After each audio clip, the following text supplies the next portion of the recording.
ನೋಡಿ ಪ್ಲೀಸ್. ಇದು ಯಾವ ಥರ ಆಟಗಳಿವೆ ಒಳ್ಳೆ goods. Hi friends, welcome to my YouTube channel Sanchari Veeru. ನಾವು ಕಂಟಿನ್ಯೂ ಮಾಡ್ತಾ ಇದೀವಿ ಗೋವಾ ವಿಡಿಯೋ. ಸೆಕೆಂಡ್ ವಿಡಿಯೋ ಇದು.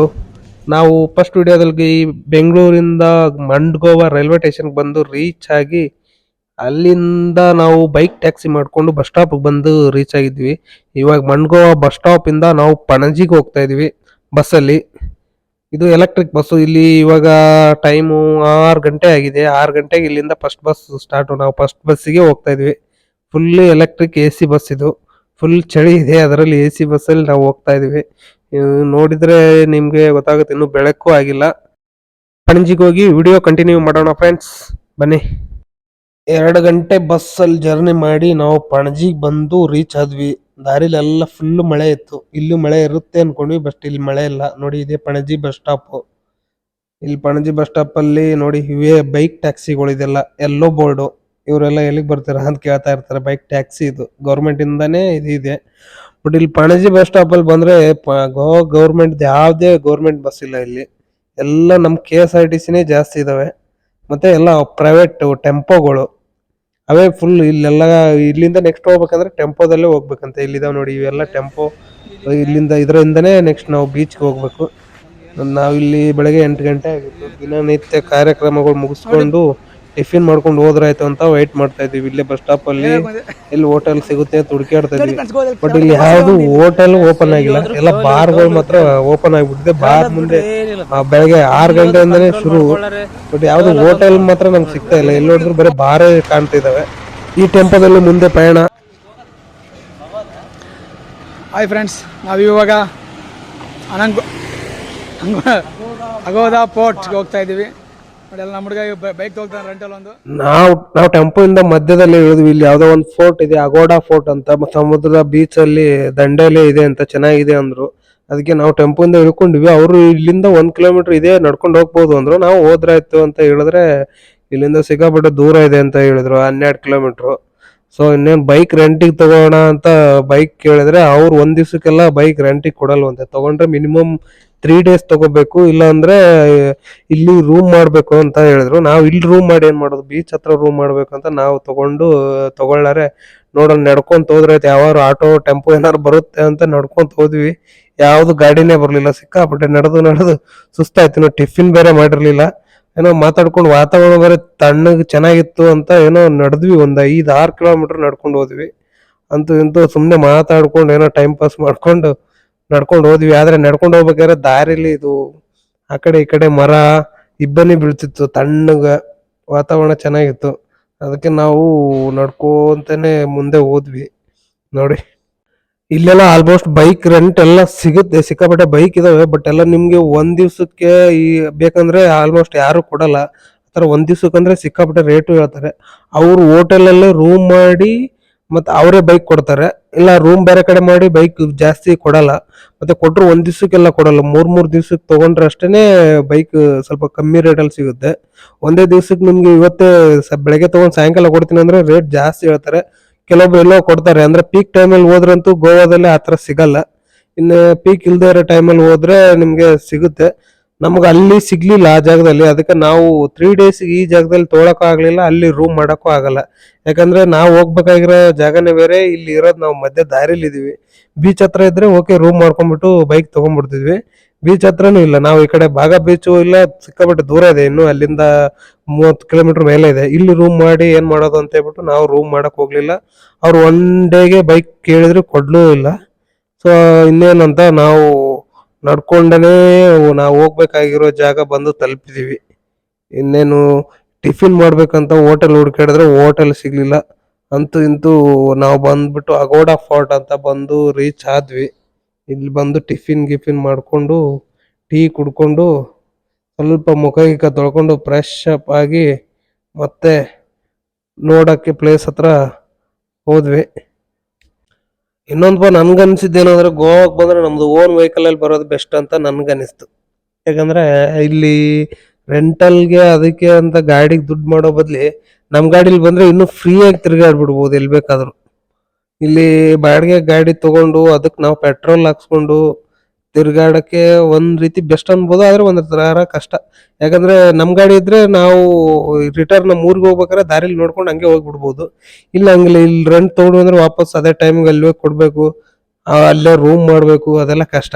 ಅದೇ ನಮ್ದೇ ಗಾಡಿ ಇತ್ತಂದ್ರೆ ನಾವು ಯಾವ ಪ್ಲೇಸ್ ಹತ್ರ ಇರ್ತೀವಿ ಅಲ್ಲೇ ರೂಮ್ ಮಾಡ್ಕೋಬಹುದು, ಅಲ್ಲೇ ಸ್ಟೇ ಮಾಡ್ಬೋದು. ಇಲ್ಲಿ ಹಂಗಿಲ್ಲ, ಇಲ್ಲಿ ಎಲ್ಲಿ ಬೈಕ್ ತಗೊಂತೀವಿ ಅಲ್ಲೇ ರೂಮ್ ಮಾಡ್ಬೇಕು. ಆ ತರ ಆಗಿದ್ಕೆ ಸ್ವಲ್ಪ ಕಷ್ಟ ಆಗುತ್ತೆ. ಅದ್ರ ಬದ್ಲಿ ನಮ್ದೇ ಗಾಡಿ ತಗೊಂಡು ನಾವು ಇಲ್ಲಿ ಟ್ರಿಪ್ಪಿಗೆ ಬಂದ್ರೆ ಎಲ್ ಬೇಕಾದ್ರೂ ರೂಮ್ ಮಾಡ್ಕೋಬಹುದು, ಎಲ್ ಬೇಕಾದ್ರೂ ನಾವು ಸುತ್ತಾಡ್ಕೊಂಡು ಅಲ್ಲಿಂದನೇ ನಮ್ಮ ಊರಿಗೆ ಹೋಗ್ಬಿಡ್ಬೋದು. ಅದು ಚೆನ್ನಾಗಿರುತ್ತೆ. ಬೆಳಗ್ಗೆ ಇಲ್ಲಿ ಸಿಕ್ಕಾಪಟ್ಟೆ ಹೊಟ್ಟೆ ಹಸುವಾಯ್ತು, ಬಂದು ಎಳ್ನೀರು ಕುಡಿದ್ವಿ. ಯಾಕಂದ್ರೆ ಇಲ್ಲಿ ಎಷ್ಟೇ ಮಳೆ ಬಂದ್ರು ಅಷ್ಟೇ ಶೆಕೆನೂ ಆಗ್ತಾ ಇತ್ತು.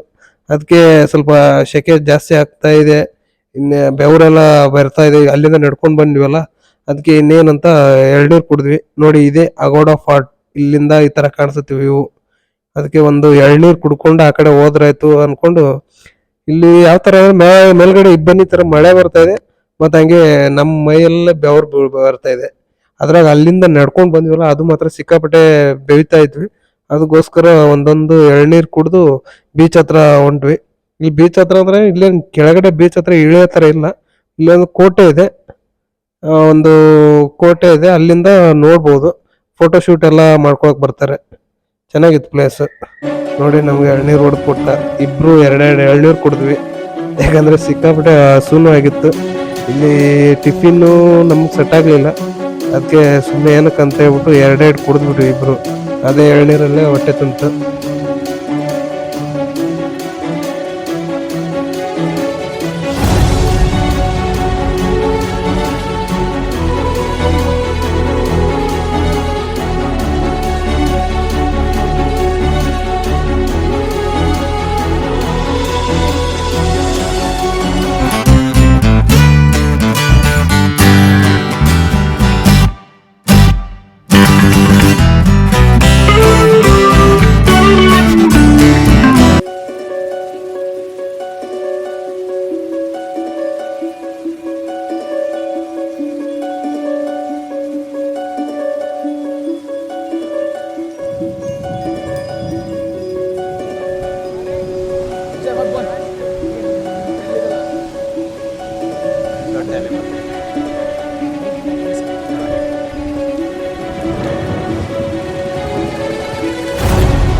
ತುಂಬಾ ಚೆನ್ನಾಗಿತ್ತು ಆ ಗೋಡ ಫಾರ್ಟ್ ಅಂತೆ. ನಾವು ಒಂದಿಷ್ಟು ಫೋಟೋ ಶೂಟು, ಒಂದಿಷ್ಟು ರೀಲ್ಸ್ ಎಲ್ಲ ಮಾಡಿದ್ವಿ ಬೆಳಗ್ಗೆನೆ. ಯಾರು ಜಾಸ್ತಿ ಜನ ಇರ್ಲಿಲ್ಲ, ಯಾರೋ ವೆಡ್ಡಿಂಗ್ ಶೂಟ್ ಒಂದು ಮಾಡ್ಕೊಂತ ಇದ್ರು ಅಲ್ಲೇ. ಸಮುದ್ರ ಅಂತೂ ಬೆಳಗ್ಗೆ ನೋಡಕ್ ತುಂಬಾ ಚೆನ್ನಾಗಿ ಕಾಣ್ತಾ ಇತ್ತು. ಆಮೇಲೆ ಎಲ್ಲ ಫೋಟೋ ವಿಡಿಯೋ ಎಲ್ಲ ಮುಗಿಸ್ಕೊಂಡು ಮತ್ತೆ ವಾಪಸ್ ಹೋಗಕ್ಕೆ ಈ ಕಡೆ ಬಂದ್ವಿ. ನೋಡಿ ಎಲ್ಲ ಖಾಲಿ ಖಾಲಿ ಖಾಲಿ ಇದೆ, ಯಾರು ಜನ ಇಲ್ಲ. ಬೆಳಗ್ಗೆ ಬಂದ್ರೆ ಎಷ್ಟು ಚೆನ್ನಾಗಿ ಕಾಣುತ್ತೆ, ಆರಾಮಾಗಿ ಸುತ್ತಾಡ್ಕೊಂಡು ನೋಡ್ಬೋದು, ಎಷ್ಟು ಬೇಕಾದ್ರೂ ಫೋಟೋ ವಿಡಿಯೋ ಮಾಡ್ಕೋಬಹುದು. ಅದೇ ಜನ ಇದ್ದಾಗ ಬಂದ್ರೆ ಇದೆಲ್ಲ ಆಗಲ್ಲ. ನೋಡಿ ಎಷ್ಟು ಚೆನ್ನಾಗಿ ಕಾಣುತ್ತೆ, ತೆಂಗಿನ ಮರ, ಸಮುದ್ರ ಇಲ್ಲಿಂದ ನೋಡಕ್ಕೆ. ಇದೆಲ್ಲ ಫಿಲ್ಮ್ ಅಲ್ಲಿ ನೋಡ್ತಾ ಇದ್ವಿ ಸೀನು, ಇಲ್ಲಿಂದ ನೋಡಿದ್ರೆ ಸೇಮ್ ನೋಡಿ ಯಾವ ತರ ಕಾಣುತ್ತೆ, ಮಸ್ತ್ ಕಾಣುತ್ತೆ. ಇಲ್ಲಿಂದ ಫೋಟೋ ತೆಗಿಯಕ್ಕೆ ಎಲ್ಲ ಬಾರಿ ಚೆನ್ನಾಗಿದೆ. ಮತ್ತೆ ಇಲ್ಲೇ ಸಮುದ್ರ ದಂಡೆಯಲ್ಲೇ ರೆಸಾರ್ಟು, ಹೋಟೆಲ್ಸು ಎಲ್ಲ ಇದಾವೆ. ಎಲ್ಲಿ ಇಲ್ಲೇ ಸ್ಟೇ ಆಗೋರು ಆರಾಮಾಗಿ ಇಲ್ಲೇ ಸ್ಟೇ ಆಗ್ಬೋದು. ನೋಡಿ ರೆಸಾರ್ಟ್ ಎಲ್ಲ ಇದಾವೆ ಅಲ್ಲಿ ಸಮುದ್ರ ದಂಡಿಲಿ. ಆ ಸೌಂಡ್, ಅಲೆಗಳ ಸೌಂಡ್ ಹಂಗೆ ಕೇಳಿಸ್ತಾನೆ ಇರುತ್ತೆ. ಮಸ್ತ್ ಇದೆ ನೋಡಿ. ಅದೇ ನೋಡಿ ಫೋರ್ಟ್, ಆ ಸಮುದ್ರದೊಳಗಡೆ ರೌಂಡ್ ಇದೆ, ಕೆಳಗಡೆ ಇಳಿಯೋ ತರನು ಇದೆ. ಆದ್ರೆ ನಾವು ಇಳಿಲಿಲ್ಲ, ನೋಡಿ ಈ ಕಡೆ ಹೋಗ್ಬೋದು. ಬಟ್ ಯಾರು ಜನ ಅಲ್ಲಿ ಯಾರು ಇರ್ಲಿಲ್ಲ, ಅದಕ್ಕೆ ನಾವು ಹೋಗ್ಲಿಲ್ಲ. ಬೆಳಗ್ಗೆನೆ ಆಗಿರೋದಕ್ಕೆ ನಾವು ಇವೆಲ್ಲ ಟ್ರೈನಿಂದ ಅಲ್ಲಿಂದ ಬಸ್ ಇಂದ ಬಂದು ಸುಸ್ತಾಗಿತ್ತು. ಇನ್ನೇನು ಇದೊಂದಿಷ್ಟು ಇಲ್ಲೇ ಹತ್ರದಲ್ಲಿ ಇದೆ ಅಂತ ಬಂದು ನೋಡ್ಕೊಂಡು ಇನ್ನು ಹೋಗ್ಬೇಕು ಅಂತ ರಿಟರ್ನ್ ಹೊರಟ್ವಿ. ಯಾಕಂದ್ರೆ ರೆಸ್ಟ್ ಮಾಡ್ಬೇಕು, ಟ್ರೈನಲ್ಲಿ ಬಂದಿದ್ವಿ ಫುಲ್, ಅಲ್ಲಿ ಅಷ್ಟೊಂದು ರೆಸ್ಟ್ ಆಗಿಲ್ಲ.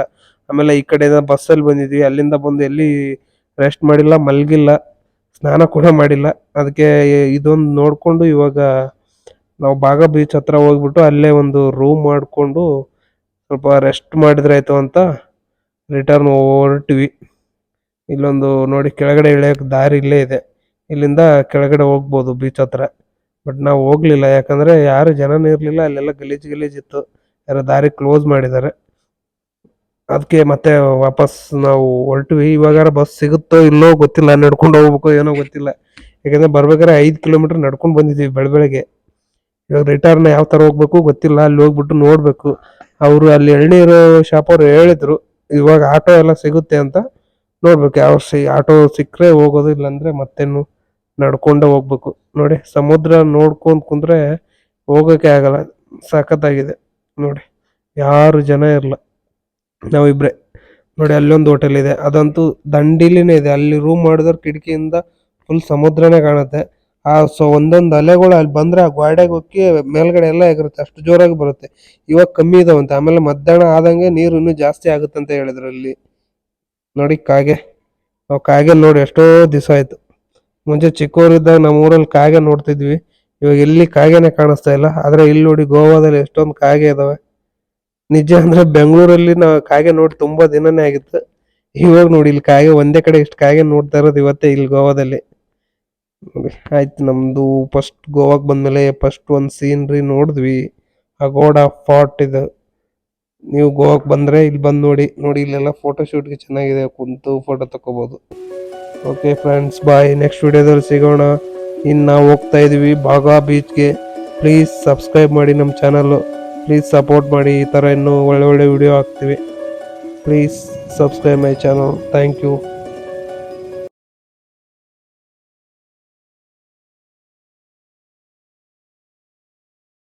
ನಾವೀಗ ಹೋಗ್ತಾ ಇದೀವಿ ಬಾಗಾ ಬೀಚ್ ಹತ್ರನೇ. ಹೋಗ್ಬಿಟ್ಟು ಟಿಫಿನ್ ಮಾಡ್ಕೊಂಡು ಒಂದು ರೂಮ್ ಮಾಡಿ ರೆಸ್ಟ್ ಮಾಡ್ಬಿಟ್ಟು ಈವ್ನಿಂಗ್ ಸುತ್ತಾಡಕ್ ಹೋಗೋದ್ರಾಯ್ತು, ಒಂದು ಬೈಕ್ ರೆಂಟಲ್ ಮಾಡ್ಕೊಂಡು ಅಂತ ನಾವು ಹೋಗ್ತಾ ಇದೀವಿ. ನೋಡಿ ಬಂದ್ವಿ, ಇಲ್ಲಿ ನಮ್ಮ ಕರ್ನಾಟಕದವ್ರದ್ದು ಹೋಟೆಲ್, ಕನ್ನಡದಲ್ಲೇ ಬೋರ್ಡ್ ಇತ್ತು. ಟಿಫಿನು ಎಲ್ಲ ಟೀ ಎಲ್ಲ ಇಲ್ಲೇ ಮಾಡಿದ್ವಿ. ಇಲ್ಲೇ ಮಾಡಿ ಇವಾಗ ಇಲ್ಲೇ ಒಂದು ರೂಮ್ ಮಾಡ್ಕೊಂಡು ಒಂದು ಬೈಕ್ ರೆಂಟಲ್ ಮಾಡ್ಕೊಂಡು ರೆಸ್ಟ್ ಮಾಡಿ ಈವ್ನಿಂಗ್ ಸುತ್ತಾಡಕ್ ಹೋಗ್ತೀವಿ ಫ್ರೆಂಡ್ಸ್. ಓಕೆ ಬಾಯ್, ನೆಕ್ಸ್ಟ್ ವಿಡಿಯೋದಲ್ಲಿ ಸಿಗೋಣ ಫ್ರೆಂಡ್ಸ್.